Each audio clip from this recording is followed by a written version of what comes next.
क्या हिंदू एक रिलीजन है? तो क्या हमारे करोड़ों भगवान हैं? सबसे ऊपर कौन है? देवताओं की क्या जरूरत है? अगर आपके नाली से पानी ठीक से नहीं बह रहा तो क्या ये प्रधानमंत्री सुलझाएगा? अवतारों की क्या जरूरत है? आपने फलाना करा, आपने ढिकना करा, आप मेरा भी ये काम करा। रिलीजन और धर्म में क्या अंतर है? Every action has an equal and opposite reaction.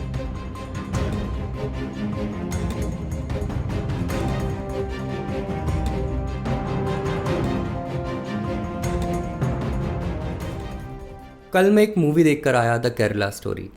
और मूवी देखकर मुझे रियलाइज़ हुआ कि जहाँ तो एक तरफ इंसानवाद के थ्रू मैं बहुत बड़े बड़े मुद्दों पर बातें करना चाहता हूँ, मैं चाहता हूँ लोगों को ब्लिसफुली लाइफ जीने में हेल्प कर सकूँ, लेकिन एट द सेम टाइम मैंने ये रियलाइज़ करा कि बहुत सारे दुनिया में लोग ऐसे हैं, खासकर भारत में, जो बहुत सी बेसिक इन्फॉर्मेशन को नहीं जानते और उस वजह से उनके साथ कुछ बुरा हो जाता है और होने के चांसेस बने रहते हैं। मैं बात कर रहा हूँ उन लोगों की जो हिंदू धर्म फॉलो करते हैं और हिंदू धर्म के बारे में बहुत कम जानते हैं। इसके कई रीज़न्स हैं और उनमें से सबसे एक ख़ास रीज़न ये है कि हिंदू धर्म जो है बड़ा कॉम्प्लेक्स है। उसमें कोई एक बुक नहीं है जिसके बेसिस पे इसे पूरी तरीके से समझ लिया जाए। बहुत सारे लोग इसके बहुत सारे ओपिनियन देते हैं। इनफैक्ट मार्केट में ही कई सारे बाबा, संत और बुक्स ऐसी अवेलेबल हैं जो अपना अपना अलग तरीके से उसे एक्सप्लेन करते हैं। और बुकों की ही संख्या देखी जाए तो इतनी ज़्यादा है कि उसमें से ये समझना कि एक्चुअली ये क्या मीन करता है वो बहुत डिफ़िकल्ट हो जाता है।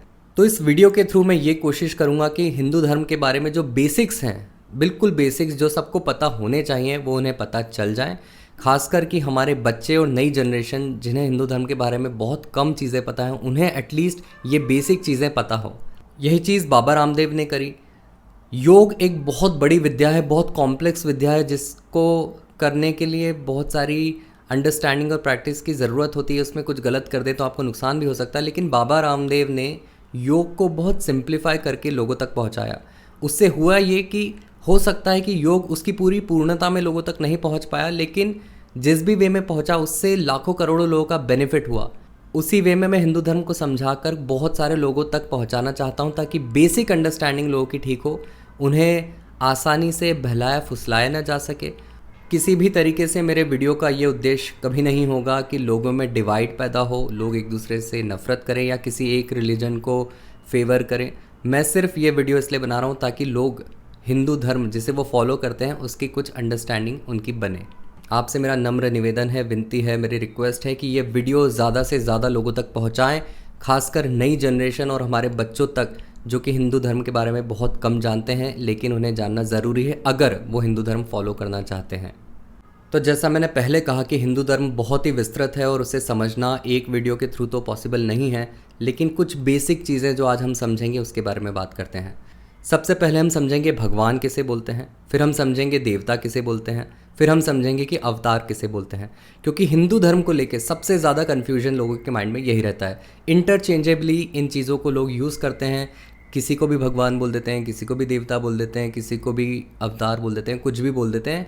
इस वजह से ना आपको क्लैरिटी होती है, ना आप उन लोगों को क्लैरिटी दे पाते हैं जो इन पर क्वेश्चन करते हैं। भगवान, देवता, अवतार, इन तीनों चीज़ों को समझने के बाद हम देखेंगे कि रीइंकार्नेशन का क्या फंडा है, स्वर्ग नर्क क्या है, मोक्ष क्या है, जब करोड़ों देवी देवता हैं तो हमें किसे पूजना चाहिए, और अल्टीमेटली सबसे ज़्यादा मैटर क्या करता है, इसके बारे में हम लास्ट में बात करेंगे। सबसे पहले तो हम ये समझें कि रिलीजन और धर्म में अंतर क्या है। क्या हिंदू एक रिलीजन है? रिलीजन जो है वो कुछ ही समय पहले एग्जिस्टेंस में आया है। हमारे पूर्वज जो बहुत सालों से इस पृथ्वी पर रहते थे वो किसी रिलीजन को फॉलो नहीं करते थे। ये बहुत रीसेंट डेवलपमेंट है, बहुत रिसेंटली इस तरह के फ़िलॉसफीज़ आई हैं जिसको रिलीजन कहा जाता है। रिलीजन का मतलब होता है कि कोई एक बुक है, उसमें कुछ रूल्स हैं, जो लोग उस रूल्स को फॉलो करते हैं वो उस रिलीजन को बिलोंग करते हैं, और जो लोग उस बुक में लिखे हुए रूल्स को फॉलो नहीं कर सकते वो उस रिलीजन को बिलोंग नहीं करते। ये रिलीजन की डेफिनेशन है। इस डेफिनेशन के अकॉर्डिंग अगर आप समझे तो हिंदू कोई रिलीजन नहीं है, न वो कभी था। तो रिलीजन जो है वो बाद में आई हुई चीज़ है। हिंदू अगर रिलीजन नहीं है तो वो क्या है, तो इसको समझते हैं। हमारे जो एंसेस्टर्स थे, हमारे जो पूर्वज थे, वो बुद्धिमान लोग, वो दिमाग वाले लोग, उन्होंने जीवन जीने की कला सीखी। उन्होंने जाना कि जीवन को कैसे जिया जाता है, किस तरह से जिएंगे तो वो सबसे ज़्यादा बेनिफिशियल इंसानों के लिए होगा। और साथ ही साथ न सिर्फ इंसानों के लिए, इस पूरे एनवायरनमेंट के लिए, पशु पक्षियों के लिए, पेड़ पौधों के लिए, यूनिवर्स के लिए हॉलिस्टिकली अच्छी लाइफ कैसे जी जाए ताकि सबका भला हो। उसके लिए उन्होंने डिस्कवरीज़ की, खोज की, तप किया, जप किया, बहुत तरीक़ों से उन्होंने इस बात को समझा कि मानव मात्र का यानी कि इंसानों का धर्म क्या होना चाहिए। अब धर्म से यहाँ मेरा मतलब रिलीजन नहीं है, मैं इसे समझाता हूँ। धर्म का मतलब होता है कि नेचर आपसे नेचुरली जो करने के लिए एक्सपेक्टेशन रखती है ताकि यूनिवर्स पूरा ठीक से चलता रहे, वो आपका धर्म है। जैसे कि पृथ्वी का धर्म है कि सूरज के अराउंड रिवॉल्व करती रहे, सन का धर्म है कि वो लाइट देता रहे, जल का धर्म है कि वो प्यास बुझाए, अग्नि का धर्म है कि वो ताप दे, आपको हीट दे, ये उसका धर्म है। इंसान जो है वो अपने जीवन काल में अलग अलग तरह के रोल्स प्ले करता है और इन सारे रोल्स के अकॉर्डिंग उसके अलग अलग तरह के धर्म होते हैं। जैसे कि एक इंसान एक बाप हो सकता है, एक बेटा हो सकता है, एक दामाद हो सकता है, एक पति हो सकता है, एक बॉस हो सकता है, एक एम्प्लॉय हो सकता है, और नेता हो सकता है, राजा हो सकता है, भिखारी हो सकता है, और कई तरह के रोल्स एक इंसान अपने लाइफ में प्ले कर सकता है।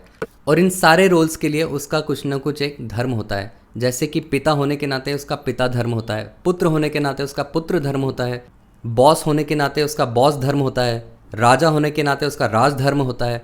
तो एक इंसान के जीवन में अलग अलग तरह के धर्म होते हैं। धर्म मतलब जो उसे नेचुरली करना चाहिए उस रोल में रहते हुए। जैसा मैंने कहा, सूरज जिस रोल में है उस रोल में उसका धर्म है कि वो लाइट दे, हीट दे, लाइफ फोर्स दे, और भी बहुत सारी चीज़ें वो अर्थ और अर्थ पे रहने वाले लोगों को देता है।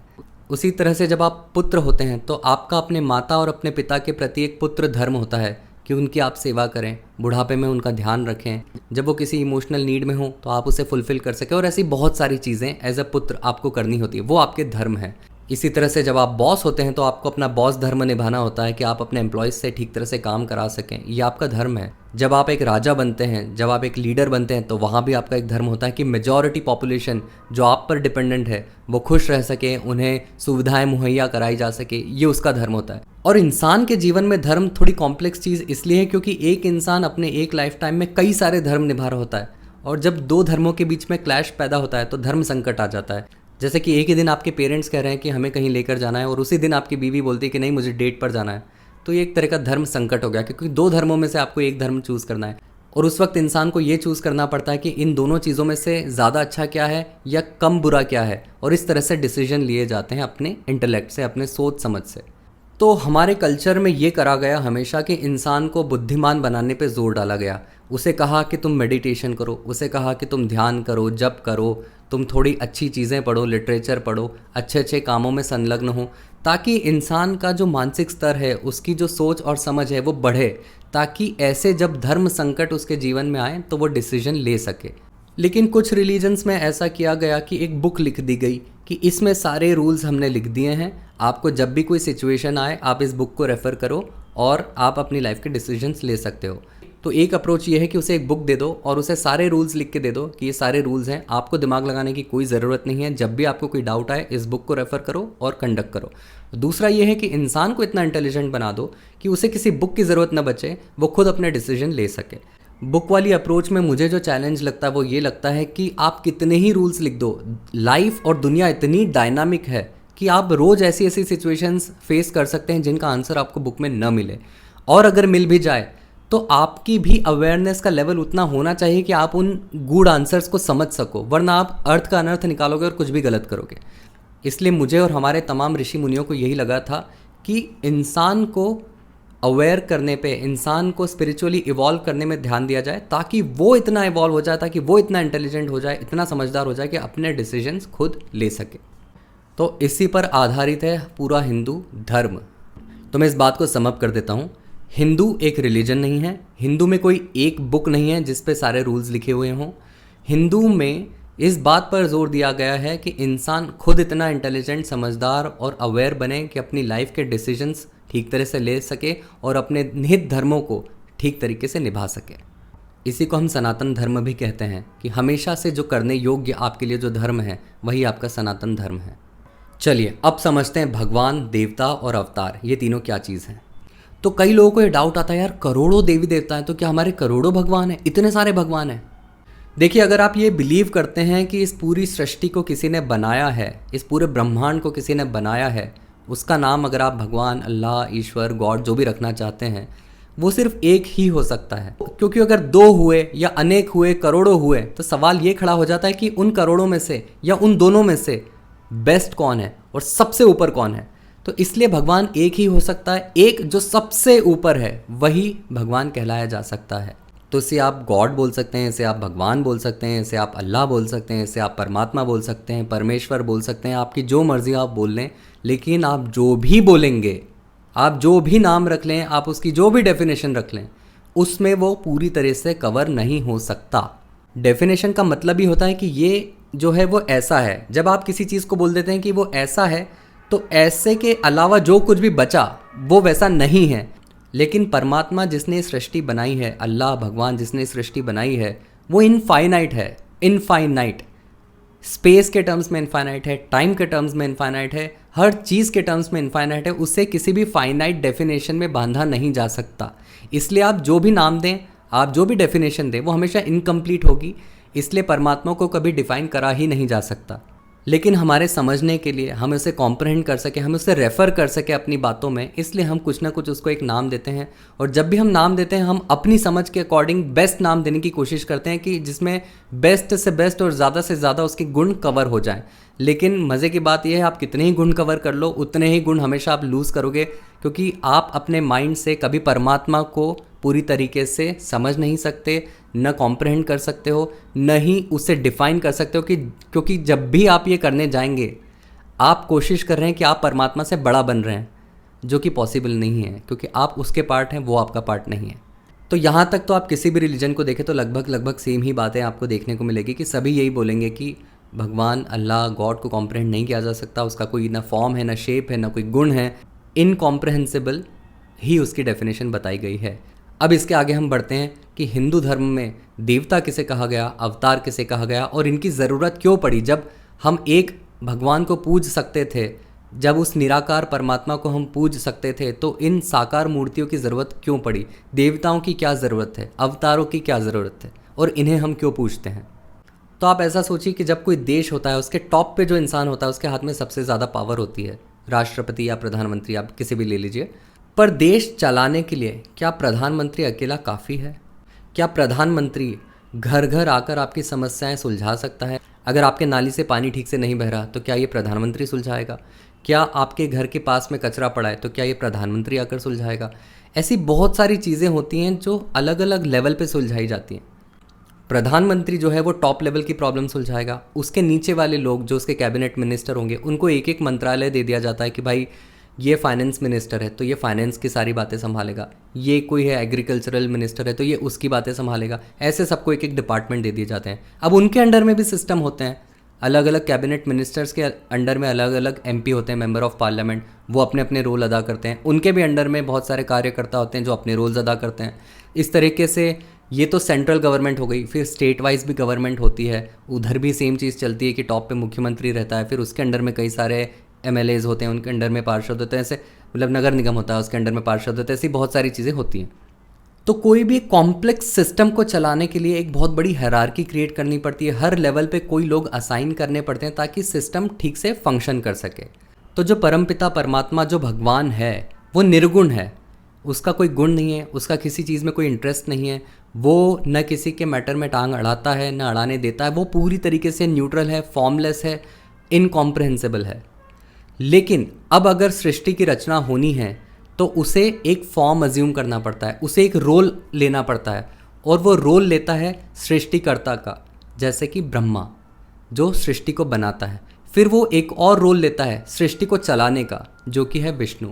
और फिर वो एक और रोल लेता है सृष्टि को ख़त्म करने का, क्योंकि जो कुछ भी क्रिएट हुआ है उसका ख़त्म होना ज़रूरी है और एक साइकिल की तरह चलता है। तो ब्रह्मा, विष्णु, महेश, ये 3 तरह के रोल भगवान अपने आप को देता है ताकि इस संसार को चला सके।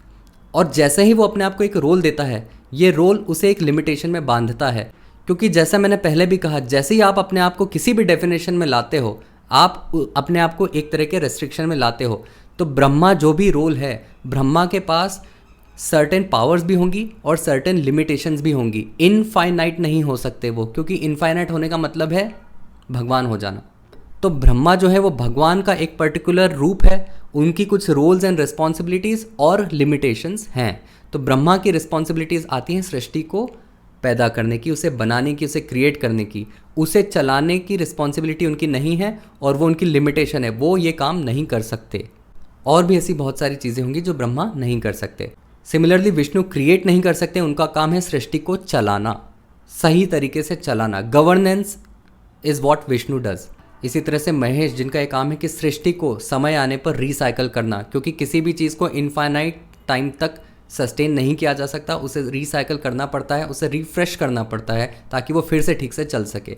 तो ये 3 मेजर काम भगवान 3 अलग अलग तरह के रूप लेके करता है, ब्रह्मा, विष्णु और महेश। तो आप इसे ऐसा समझिए कि सरकार के टर्म्स में ये टॉप 3 एंटिटीज़ हैं।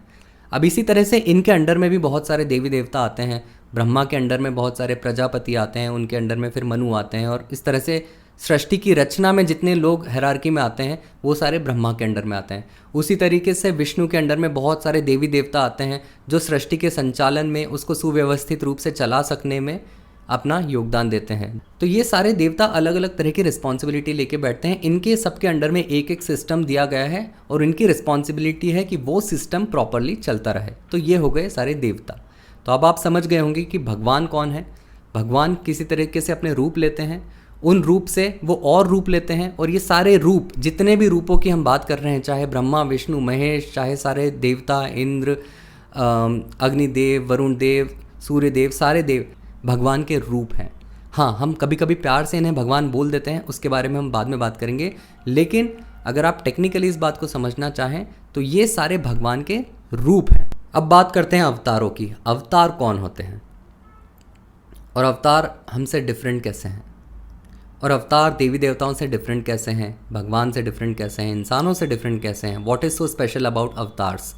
तो अवतारों को आप इस तरह से मानिए कि चूंकि विष्णु भगवान का काम है कि वो सृष्टि को ठीक से चला सकें, लेकिन विष्णु भगवान अपने रूप में, जो कि विष्णु रूप है, वो इस धरती पर नहीं होते। उनका स्थान कहीं और है ब्रह्मांड में, पृथ्वी पर नहीं है।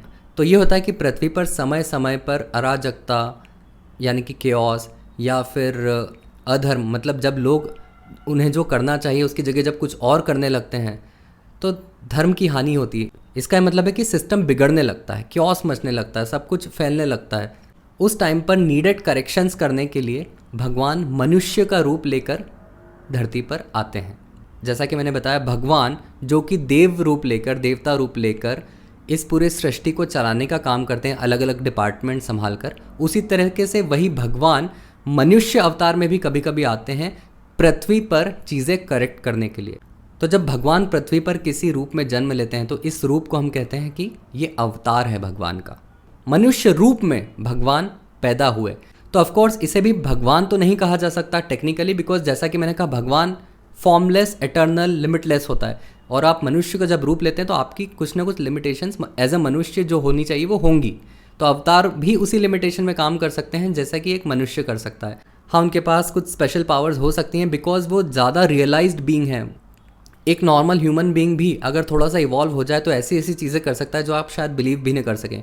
वो यौगिक पावर्स के थ्रू पॉसिबल है, और उन्हीं यौगिक पावर्स के साथ में भगवान इंसान के रूप में जन्म लेते हैं, इसलिए उनके पास कुछ ज़्यादा शक्तियाँ होती हैं। तो अब आप समझ गए होंगे कि भगवान क्या होते हैं, देवता क्या होते हैं और अवतार क्या होते हैं। अब हम ये समझते हैं कि कर्मों का बंधन क्या होता है, स्वर्ग, नर्क, मोक्ष, ये सब क्या होते हैं, और भगवान जो कि अवतार लेकर पैदा होते हैं क्या वो भी कर्म बंधनों में बंधे हुए हैं। तो कर्म के रहस्य को ठीक से समझने के लिए वैसे तो एक बहुत बड़ा सेशन चाहिए, लेकिन मैं थोड़ा शॉर्ट में समझाने की कोशिश करता हूँ। जैसे कि न्यूटन का 3rd लॉ बोलता है कि every action has an equal and opposite reaction. उसका ये मतलब है कि सिस्टम जो है वो जैसा भी है, अगर आपने उसमें कुछ भी चेंज करा तो इक्विवेलेंट दूसरा एक चेंज होगा जो पहले वाले चेंज को न्यूट्रलाइज करेगा और सिस्टम वापस अपनी स्टेट में आ जाएगा।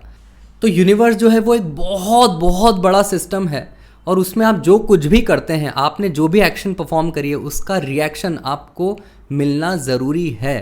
और वो अभी मिल सकता है, आज मिल सकता है, कल मिल सकता है, 100 साल बाद मिल सकता है, 1000 साल बाद भी मिल सकता है, और हो सकता है कि 1000 साल बाद जब वो रिटर्न आपका कर्म आप तक वापस आने वाला हो, आप एग्जिस्ट ही ना करते हो, आप मर चुके हों, तो फिर आप तक वो रिजल्ट कैसे आएगा। इसलिए एटर्नल लाइफ साइकिल के थ्रू हिंदू धर्म में इस बात को समझाया गया है कि आप जो भी करते हैं, जिस भी उद्देश्य से आप कोई कर्म करते हैं, जिस भी इंटेंट से आप कोई कर्म करते हैं, जो भावना को रख के आप कर्म करते हैं, उस भावना के अकॉर्डिंग उस कर्म का रिजल्ट आपको मिलता है। और वो कंटिन्यूसली मिलता रहता है। आप कुछ कर्म करते रहते हैं, उसका रिजल्ट मिलता रहता है, आप कुछ कर्म करते रहते हैं, उसका रिजल्ट मिलता रहता है, और ये साइकिल चलती रहती है, चलती रहती है, चलती रहती है। तो जब आप मरते हैं उस टाइम तक ज़रूरी नहीं है कि आपके सारे कर्मों का हिसाब हो चुका हो, आपने जो कुछ भी किया उन सारी चीज़ों के रिजल्ट्स आपको मिल चुके हों। इसलिए जो कुछ भी पेंडिंग रह जाता है, जिन कर्मों के रिजल्ट आना पेंडिंग है, बेसिस दैट आपको किसी न किसी तरह के रिजल्ट्स मिलते हैं। अब वो रिज़ल्ट हो सकता है, अगर आपने बहुत अच्छे अच्छे कर्म करे हैं, आपने कुछ बहुत भला करा, आपका मन बहुत अच्छा प्रसन्न रहा, तो उस वजह से उस कर्म के रिज़ल्ट के तौर पर आपको स्वर्ग भेज दिया जाता है। और जब तक कि इन सारे कर्मों का रिज़ल्ट आपको पूरी तरीके से न मिल जाए, आप स्वर्ग में एंजॉय करते हैं, राइट। इसी तरह से अगर आपने बुरे कर्म करे हैं तो आपको जितने बुरे कर्म आपने करे हैं उतने बुरे कर्मों की सज़ा भोगने के लिए आपको नरक भेज दिया जाता है। और जब तक कि उन सारे बुरे कर्मों का आपको रिजल्ट न मिल जाए, आप नरक में होते हैं, फिर आप वापस आते हैं। इस्लाम में एटर्नल स्वर्ग और नर्क की बात हुई है कि एक बार लाइफ ख़त्म हुई उसके बाद या तो आप स्वर्ग चले जाएंगे या तो आप नर्क चले जाएंगे, और उसके बाद एटर्नल टाइम तक आप स्वर्ग और नर्क में रहेंगे। हिंदू में इस तरह से नहीं रखा है, क्योंकि आपको हमेशा चांस दिया जा रहा है कि आपने जितना बुरा करा है आपको उतना ही नर्क मिलेगा, या जितना आपने अच्छा करा है उतना ही आपको स्वर्ग मिलेगा। फिर आप वापस लाइफ में आएंगे, फिर आपको चांस मिलेगा, और जैसे आप फिर से कर्म करेंगे फिर से आपको अकॉर्डिंगली उसका रिजल्ट मिलेगा, और ये साइकिल एटर्नल तक चलती रहेगी। अब मोक्ष क्या है? मोक्ष ये है कि जीवन बंधन से छुटकारा, न कभी आपका जन्म हो न कभी आप मरो। अगर आप इस स्टेट को अचीव कर सकते हो तो इसे कहा जाएगा कि ये मोक्ष है। और ये स्टेट कैसे अचीव होती है? तो जैसे कि गीता में समझाया गया है कि अगर आप कर्म बंधन से मुक्त हो जाएं। कर्म बंधन से मुक्त होने का मतलब ये नहीं है कि आप कर्म करना ही छोड़ दें। कर्म बंधन से मुक्त होने का मतलब ये होता है कि आप कर्म में निहित जो वासना है, जो डिज़ायर है, रिजल्ट की जो चाहत है, उसे अगर आप छोड़ दें। अगर आप कर्म को सिर्फ इसलिए कर रहे हैं क्योंकि वो कर्म आपके लिए एक धर्म के रूप में आपके सामने आया है, अगर आप पुत्र हैं तो आपको जो भी अपने माँ बाप के लिए करना चाहिए आपने कर दिया, उसमें आपने कोई इच्छा नहीं रखी कि मैं ये काम करूँगा तो मुझे कल को इनकी प्रॉपर्टी मिलेगी, तो वो होती इच्छा, वो होती वासना, वो होता है डिज़ायर, जिसमें आप बंध जाते हैं। क्योंकि जब आप ऐसी इच्छाएं रखते हैं तो आपकी लाइफ में उसके रिजल्ट्स आते हैं। पर आप जब स्वार्थहीन होकर जब कर्म करते हैं, आपने कर्म को सिर्फ इसलिए करा क्योंकि वही कर्म आपका धर्म था, आपको एज अ पुत्र अपने माँ बाप के लिए जो करना था आपने कर दिया, एज अ वाइफ आपको जो अपने पति के लिए करना था आपने कर दिया, एज अ बॉस जो आपको करना चाहिए आपने कर दिया। आपने कभी ये नहीं सोचा कि इससे मुझे ये बेनिफिट होगा और उससे फिर मैं ये कर लूँगा, उससे मैं वो कर लूँगा। जैसे ही आप कल्पनाएं करते जाते हैं, आप कर्म बंधनों में बंधते जाते हैं। इस पर हम पूरा एक डिटेल वीडियो अलग से बना सकते हैं, लेकिन अभी के लिए आप सिर्फ इतना समझें कि कर्म के बेसिस पे आपके जैसे भी कर्म हैं, अच्छे या बुरे, उस बेसिस पे आपको या तो स्वर्ग या तो नर्क मिलता है उतने टाइम तक के लिए जितने टाइम तक के लिए उन कर्मों का रिजल्ट आपको भोगना चाहिए। और उसके बाद आप वापस लाइफ में आते हैं और आपके पास फिर से चांस है स्वर्ग या नर्क पहुंचने का, या फिर कर्म बंधन से पूरी तरह से मुक्त होने का और इस लाइफ के पूरे साइकिल से बाहर आ जाने का, ताकि आपको वापस से जन्म भी ना लेना पड़े। इटर्नल स्वर्ग भी नुकसानदायक हो सकता है। आप एक बार इमेजिन करिए, जो भी चीज़ें आपको अच्छी लगती हैं अगर आप हमेशा वो करते रहें तो आप उनसे भी बोर हो जाएंगे। इसलिए मोक्ष को ही सबसे ऊपर रखा गया है हिंदू धर्म में, एज अ लक्ष्य, as a target for every human being, कि आप पूरी तरह से मुक्त हो जाओ, आपको इस जीवन बंधन में वापस से आना न पड़े, वापस से इन प्रॉब्लम्स को, पीड़ाओं को झेलना न पड़े, और आप एटर्नल ब्लिस में इस्टेब्लिश हो जाओ, जहाँ पर सुख दुख दोनों ही नहीं है, जहाँ पर सिर्फ आनंद या परम आनंद है, जो कि वो स्टेट है जो भगवान की है, फॉर्मलेस, इनफाइनाइट।